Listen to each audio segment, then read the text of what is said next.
հաջորդ անգամ ուղղակի հանդիպման եմ մասշտաբում միշտ Տիկին Մանասյանը Գոնե իրանցի կնոջ խնդրով զբաղվում եք, Ատելության իսկապես զբաղվում է նրան եկել Հայաստանը։ հետո հարցազրույց Տիկին Մանասյան խնդիրը այն, որ ատելության խոսքն են փոխել, բախարկել է, բայց իշխանություններն իշխանություններն են ատելության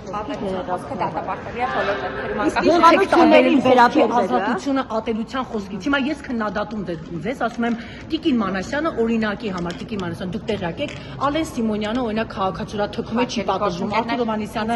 ականջները կտրում չի պատժվում։ Քննադատում եմ։ Այսօր չեմ հասցնի հարցազրույց տալ, եթե դեմ չեք, հաջորդ անգամ մենք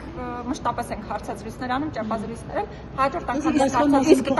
ասել այդ կնոջ հետ հանդիպել եք թե ոչ, Տիկին Մանասյան, իրանցի կնոջ։ Այդ կնոջ հետ կապված հարցով մենք զբաղվում ենք, իրենից չունենք թույլտվություն ասելու, թե ինչ Բայց նախաձեռնություն կա, օրինակ դուք ասել եք, որ ցանկություն կա ուզում եք հանդիպել ինքներ մերժել է, որ նշեցիք հարկելի գործընկերներ, ես չասացի որ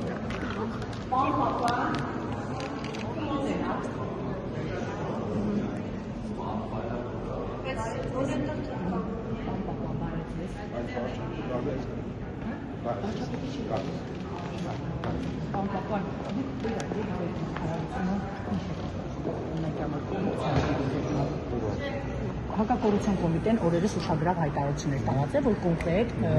էկոնոմիկայի նախարարության աշխատակիցը բրիլյանտների հետ կապված որոշակի կաշառքի ընթացակարգում դուք որպես նախարար տիրապետում եք ինչա տեղի ունենում։ Դուք ով ասել տարեք կամերա դրեք տեսնեմ ինչա կատարվում։ Դուք եք ասել։ Այո։ Իսկ կարողա ձեզ մասնաբաժին չէ եղել դրա համար էիք մտահոգված պան։ Չէ, հարցադրում եք, որտեղ այսինքն դուք ուզում եք ասել դուք բացառ եք։